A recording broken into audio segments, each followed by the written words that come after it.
Hey guys, I'm William with Exploring History. And today, in this episode, we will explore the fascinating and mysterious tale of Olive Oatman. Olive Oatman was a young woman who lived through the life-altering experience with Native Americans in the 1800s. Her compelling story captivates our imagination and provides valuable insight into the lesser-known aspect of American history. Join us as we uncover the intriguing details of Olive Oatman's journey. Olive Ann Oatman was born on September 7, 1837, in La Harpe, Hancock County, Illinois. In 1839, her parents, Royce and Mary Ann Oatman, left the Methodist Church and joined the Church of Jesus Christ of Latter-day Saints, led by Joseph Smith. The Oatmans' lives took a dramatic turn when Smith was tragically killed in June 1844. This event led the Oatmans to make a significant decision to affiliate with a Mormon splinter group called the Brewsterites rather than staying with the main body of Mormons under Brigham Young's leadership. On August 5, 1850, at the tender age of 13, Olive's life took a significant turn when her parents joined the Brewsterites, left Independence, Missouri, and traveled as a large wagon train with 93 people and 24 wagons. They intended to reach the Colorado River and the Gila River confluence in modern-day Yuma, Arizona. However, the group split near Santa Fe in New Mexico Territory due to disagreements. Royce Oatman and several other families chose a southern route. When they reached Maricopa Wells, 20 miles south of modern-day Phoenix, Arizona, they were warned that the westward route was dangerous due to hostile Native Americans, but decided to continue their journey. Nonetheless, the Oatman family was determined to continue their journey alone, even though it risked their lives.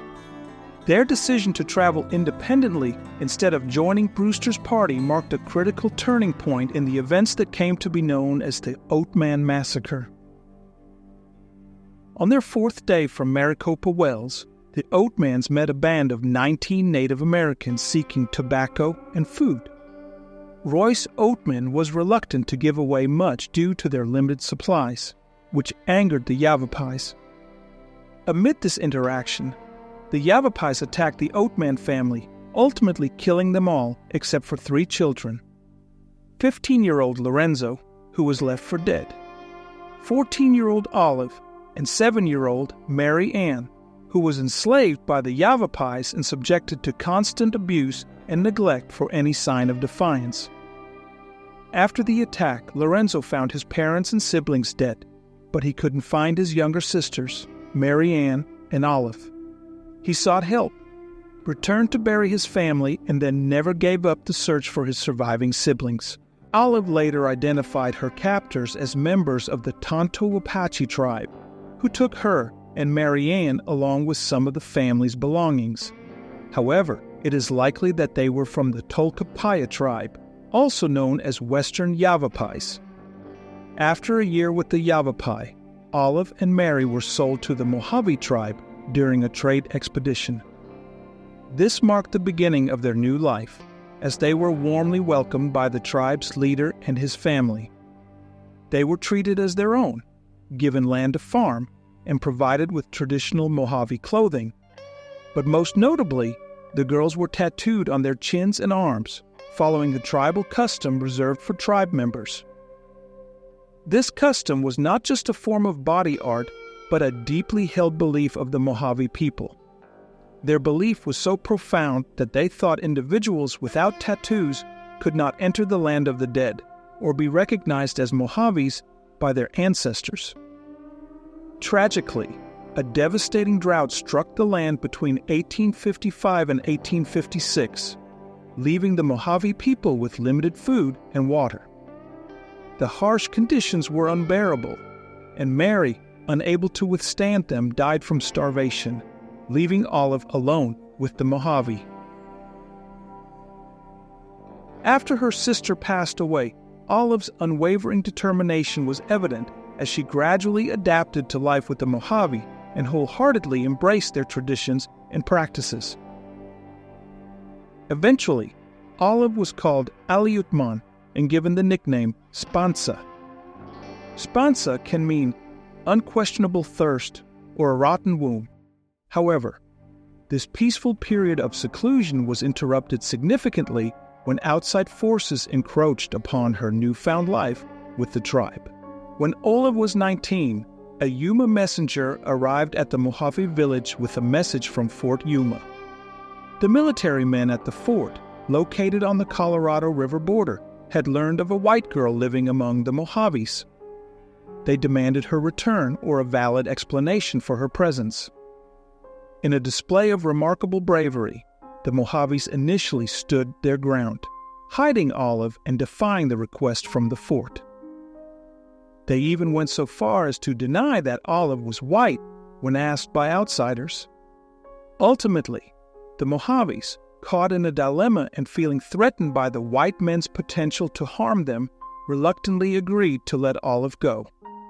They escorted her to Fort Yuma, where the officers took her in and clothed her in Western attire, deeming her traditional Mojave clothing inappropriate.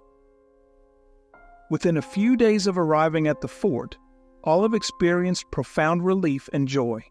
She discovered her brother Lorenzo was alive and had been looking for her and Mary Ann.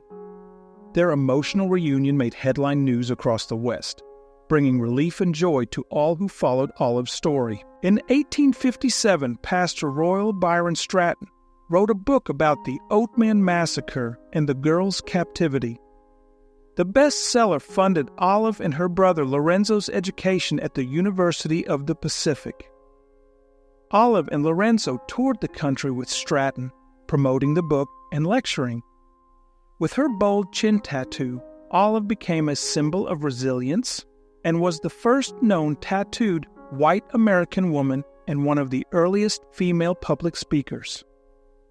Olive's story emerged around the time of the Seneca Falls Convention, the first women's rights convention in 1848.